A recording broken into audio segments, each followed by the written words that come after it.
प्रदेश के पूर्व मुख्यमंत्री दिग्विजय सिंह ईद के मौके पर आज इंदौर के सदर बाजार ईदगाह मैदान पहुंचे और लोगों को ईद की मुबारकबाद दी। ईद के मौके पर दिग्विजय सिंह ने सियासी बयान देते हुए कहा कि खरगोन दंगे के 22 दिन बाद भी हालात नहीं सुधरे हैं। पुलिस को चाहिए कि वो जांच के बाद जो भी दोषी हो और किसी भी धर्म का हो उस पर कड़ी कार्रवाई की जाए। हिंदू मुसलमान कोई भी हो उसके खिलाफ सख्ती से कार्रवाई होना चाहिए। लेकिन मैंने तो हमेशा से आपको बताना चाहता हूँ कि मैं मुख्यमंत्री जब बना था तब बाबरी मस्जिद गिराने के बाद जो बिगड़ा हुआ माहौल था उस माहौल को हमें सुधारना था और 10 साल तक मेरे समय कहीं भी किसी प्रकार का दंगा नहीं हुआ। घटनाएं हुई और घटनाओं में हम लोगों ने कंट्रोल किया। ये सब बेकार है, लोगों का ध्यान बांटा जा रहा है। महंगाई, आज आप सब लोग खड़े हुए हैं, महंगाई से आप लोग पीड़ित नहीं है क्या? आप लोगों का घर का बजट नहीं बिगड़ा क्या? क्या महंगाई से आप लोगों की तनख्वाह बढ़ गई क्या? उससे ध्यान बांटा जा रहा है। ग्वालियर पहुंचे केंद्रीय कृषि मंत्री नरेंद्र सिंह तोमर ने इंदौर में दिग्विजय सिंह के दिए बयान पर पलटवार करते हुए कहा कि अब तो दिग्विजय सिंह और कांग्रेस को सांप्रदायिकता भड़काने से बाज आना चाहिए। देश में सालों साल तक कांग्रेस के वापसी का कोई चांस नहीं है। मैं समझता हूं कांग्रेस को सांप्रदायिकता भड़काने से बाज आना चाहिए। कांग्रेस के राज में दंगा भी होता था, भ्रष्टाचार भी होता था, पूरे देश को परेशानी होती थी।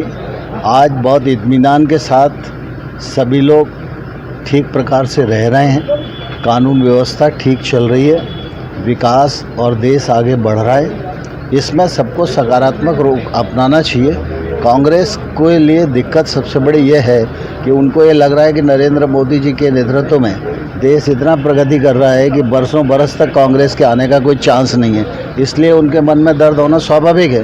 दिग्विजय सिंह सबसे ज़्यादा करते हैं इस तरह। बेटा आप लोग नहीं, अब दिग्विजय सिंह जी का जो बयान है वो तो कई बार कांग्रेस भी खारिज कर देती है।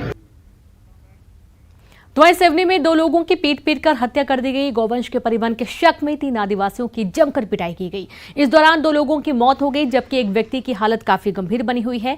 पिटाई का आरोप बजरंग दल के कार्यकर्ताओं पर लगा है। पिटाई मामले ने तूल भी पकड़ लिया है। घटना से नाराज लोगों ने कुरई में चक्का जाम किया। वहीं तनाव को देखते हुए मौके पर भारी संख्या में पुलिस बल को तैनात किया गया है।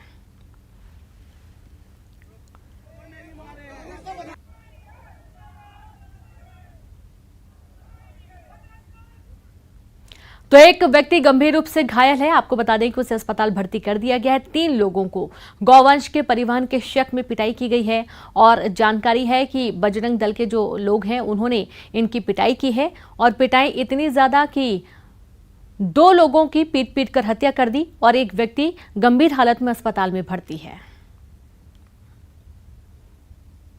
कल रात में पुलिस के पास रिपोर्ट आई थी, करीब 2 से 2:30 बजे के बीच की घटना है। कुछ 15 से 20 के बीच में लड़के थे जिन्होंने 2 आदिवासियों को गौमांस के साथ पकड़ा था। में पकड़ के पुलिस को सूचना न देते हुए इनने उनकी पिटाई की, जिससे सुबह उनकी मौत हो गई। 2 लोगों की मौत हुई है और इसमें पुलिस ने तत्काल 7 साढ़े 7 के आसपास FIR दर्ज की। आरोपी को भी गिरफ्तार किया गया है। 3-4